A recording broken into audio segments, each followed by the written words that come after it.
With the wide variety of commercially available arcade sticks out in the market, very few allow for customizations in the ordering process. But at ISTMall, you have a ton of customization options aside from just the PCB option for compatibility. In the customization process, you can choose between a black or white case, along with the button layout, custom art, and a wide selection of levers from not only the usual Japanese Sanwa lever, but many different Korean levers as well. Along with that is the choice of many different buttons like Sanwa, Samnexa, and gamer finger buttons. And there are also some quality of life additions like an aviator connection, a carrying strap, and the option to add extra weight. So here I have the controller, and it comes in this large Makestick X Prime box, and it is huge in person. And then at the top we can also see that it has a little carrying handle. Once it's opened up, we can see how it's packaged with the protective foam and plastic wrapping. I did accidentally position the camera a bit too low, but I eventually got better angles. On top we have some pamphlets with the information and the user guide, and here's a better look on those. And it also comes with this nice braided USB-C cable. On top of the bat top is a bit of foam to protect it, and you may want to keep onto this if you're going to be traveling, that way it's not being pushed and pulled on anything in your backpack. So it's just a nice added layer of protection. The controller is really big, and with the customizations I got, it really makes it pop, especially since it matches together with the color of the art, as you have a translucent purple bat top and some translucent purple Sanwa buttons. Now let's go ahead and take off that plastic wrap.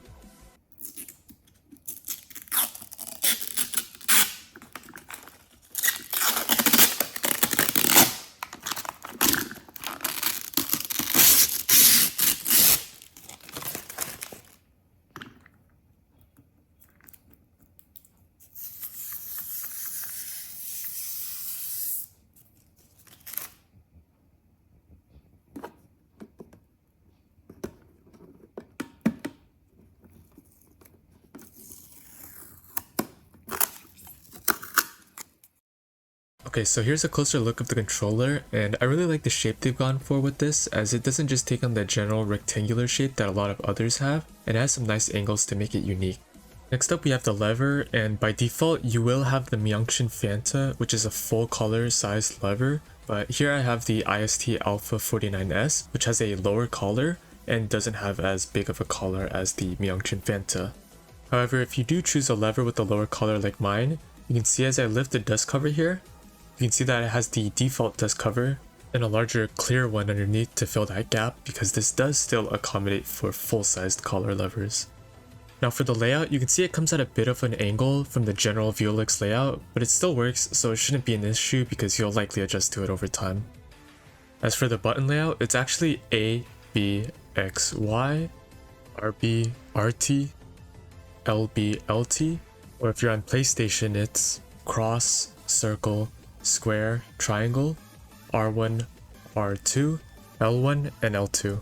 This layout was designed for Tekken to focus on these 4 buttons, and your hands go down more vertically to each button with them at the center.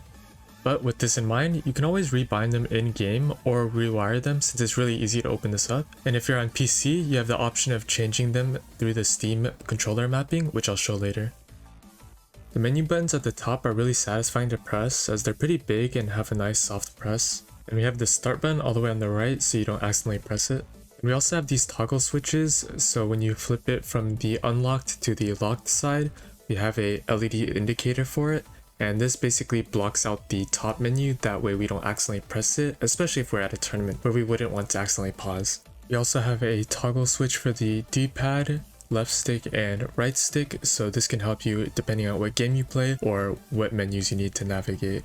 The front side, we have our USB-C cable and a headphone jack, and these are really nice since you can easily swap out the cable for any other USB-C cable, and if you're at a tournament, you can always just plug in your headset to your controller instead of the console.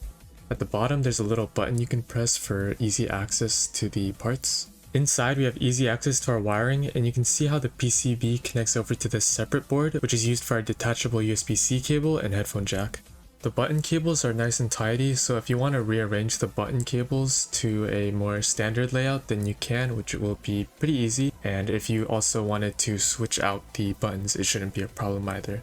The lever also has some quick disconnects, so you can just easily unplug those and plug in a new Korean lever. At the bottom we have these tools, like these pliers for one, and then we also have a handle for the screwdriver, which we can connect to this part with double sides, which can be flipped so that it's either a flathead or a Phillips head. And we also have a place here for replacement bat tops, and then also these cutouts for spare buttons. Now these cutouts are just foam, so you can take them out if you want to.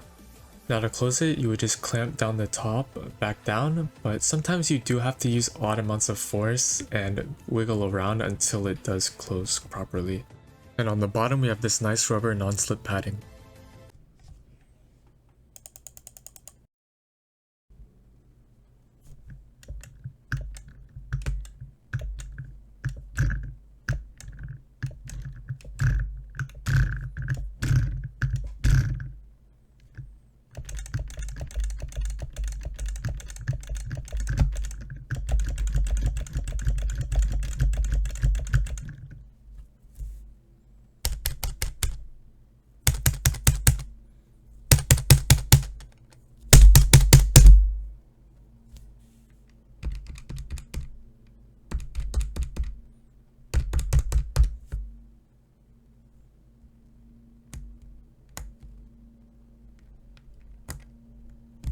So on Korean levers, it's pretty normal for the shaft to go up and down like that, but something I did notice is if I push this down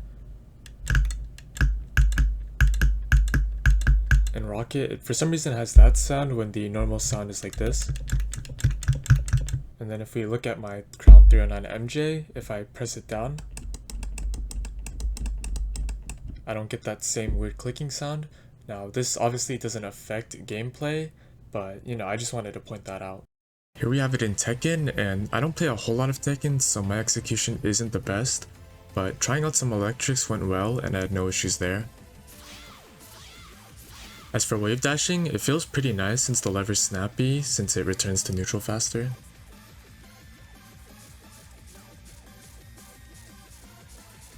When I was first attempting the current backdash on this, I was accidentally mixing in back inputs instead of this sort of rolling input, since there's no square gate like a Japanese lever would have, so I'm just still in the readjustment period. But once I finally got it going, it looked like this.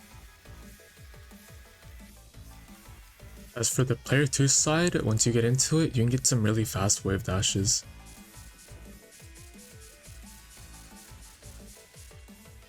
And for the player 2 side Korean backdash, it's just a nice rolling motion. Now as for 2D fighters, the tension of the lever might be your main concern since it is stabbier than a Sanwa lever, especially because you're trying to do a lot of motion inputs. But if you opt for a lower tensioned lever, or pick up lower tension grommets to experiment with, you should be fine. As with this lever, it does have a good amount of tension, but it's not enough to completely throw you off in 2D fighters. Now for the button layout, you will want to remap them in-game, as the main 4 button layout that it comes with won't really fit for Street Fighter since you do need at least 6 action buttons minimum. If you're on PC, you can do that in-game, or you can change that in Steam using this layout. And for the triggers, you need to select the settings icon for both and toggle the analog setting to analog off for both of them. The main reason why this may be easier is because you won't have to change your button layout within the game itself, and some games require you map each button individually with slider options, like in Marvel vs. Capcom 3, which can be very tedious. The slanted button layout felt pretty natural to me, so I didn't have any issues with it, and it's just something you'll adjust to pretty quickly. And then as for execution, you can just do your combos as normal.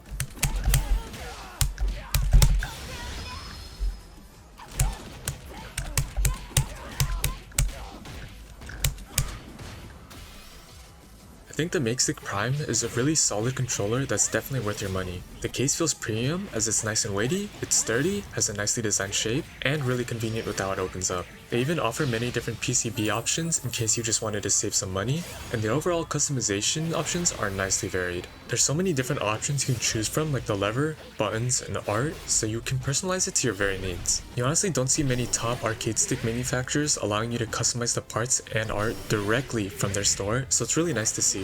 I personally like the Makestick Prime even more than my Panthera, and I think it'll be my primary stick. Let me know if you have any questions. Thanks for watching, and please consider subscribing. Thank you.